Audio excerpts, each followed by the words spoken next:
Baik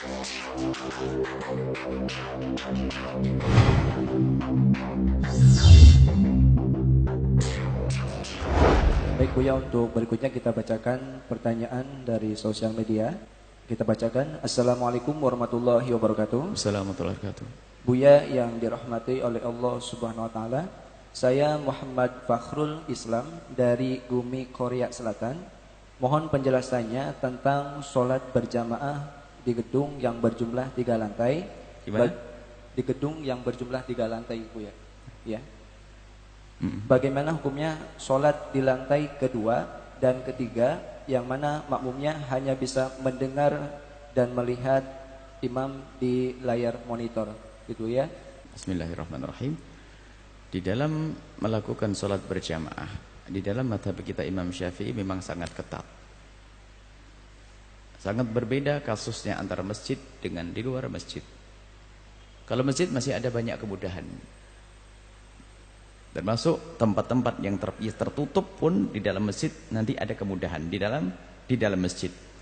Cuman kasus yang di Korea adalah bangunan. Dan kalau diikutkan mazhab kita Imam Asy-Syafi'i, bangunan satunya di bangunan 2, melihat melalui layar. Menurut mazhab kita Imam Asy-Syafi'i radhiyallahu taala anhu adalah tidak sah. Tidak sah menurut mazhab Imam Syafi'i radhiyallahu taala anhu. Ini karena apa? Terpisah. Di samping terpisah, tidak melihat, tapi hanya melalui layar, tidak dianggap itu semuanya. Akan tapi ketahuilah, beri kemudahan kepada saudara kita yang rindu berjamaah ada di sana. Akan tapi kita perlu mengikuti pendapat madhab yang lain, seperti kemudahan yang ada di dalam madhab Imam Malik rahimahullah ta'ala. Yang penting mengetahui gerak-geriknya imam dengan apapun, maka itu menjadi diperkenankan. Jadi karena kasusnya adalah kasusnya orang kumpul, karena itu kayak yang kami perhatikan kalau di Korea, kalau tidak salah adalah gedung yang tiba-tiba digunakan untuk sholat Jumat.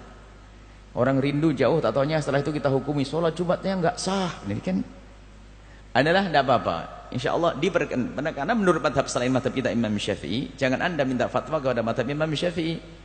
Anda berfatwa kepada madhab yang ngerti madhab lain, madhab Malik misalnya. Itu adalah ada kemudahan, nggak apa-apa, dan dianggap sah, mendapatkan pahala 27 derajat dan sholat Jumatnya sah. Sudah, tidak usah repot dalam hal yang demikian ini. Memang kalau anda nanti membuka kitab-kitab dalam pembahasan fikih Syafi'i, nggak sah itu semuanya, ya, nggak sah semuanya. Akhirnya masya Allah, sudah bertahun-tahun saya Jumatan di sini nggak sah dong, padahal saya itu Jumatan di sini perjalanan 3 jam, ya kan, di Korea. Sudah begitu tidak sah, tidak semacam itu. Al-amila madhabalah, orang awam tidak punya madhab. Madhabnya adalah guru yang memberikan fatwa kepadanya. Lakukan itu semuanya dan teruskan, akan dapatkan pahala dari Allah Subhanahu wa taala. Tapi dalam keadaan normal jangan macam-macam ya. Selagi masih di sebuah masjid, taunya dia di tempat terpisah yang sana. Ini aneh-aneh. Masjidnya kosong, jadi dalam masjid. Tempatnya satu halaman, satu ruangan masih kosong, taunya saya pengen di tingkat 7. Itu aneh-aneh. Jadi kalau masih satu ruangan belum penuh, dipenuhi satu ruangan. Kalau sudah penuh, ruangan berikutnya boleh. Ini seperti itu. Biarpun ada pendapat lain, jangan seenaknya, karena itu dalam keadaan tertentu untuk memberikan solusi kepada sebagian saudara-saudara kita yang betul-betul rindu untuk melakukan sholat semacam itu. Termasuk diantaranya rombongan orang mukimin. Kami tidak ingin melemahkan semangat saudara kita orang Korea untuk melakukan sholat Jumat. Tapi dalam masalah sholat Jumat misalnya, jika engkau adalah kaum mukimin saja, bukan mustautimin. Mukimin adalah pemukim, orang yang mukim. Orang mukim, misalnya ada di situ ada 200 TKI. Terus warga Muslim Koreanya ada? Enggak ada. Ada hanya 10 atau 15. Maka sebetulnya anda tidak wajib melakukan Jumat. Apakah aku harus pergi ke kota yang 1 jam, 2 jam? Oh tidak. Asalkan di kota kampung sebelah yang anda tidak pernah mendengar suara adzan darinya, anda tidak perlu datang ke sana. Kemudahan. Cuma bagaimana kalau saya dari 200 orang ini mengadakan sholat Jumat? Kalau anda bertanya mazhab Imam Syafi'i, kamu bukan mustautinin, kamu mukimin, kamu orang mukim, bukan penghuni negeri itu. Maka dalam mazhab kita Imam Syafi'i tidak sah sholat Jumatmu. Akan tapi haruskah kita beri hukum yang semacam itu? Seperti yang selama ini terjadi di sebuah perusahaan atau di kota-kota Di kota-kota tuh ada, itu kan pendatang semuanya biasanya, kemudian di geraha-geraha apa gitu, itu ada pegawainya suruh sholat Jumat di sini. Kalau kita katanya tidak sah, zalim kita.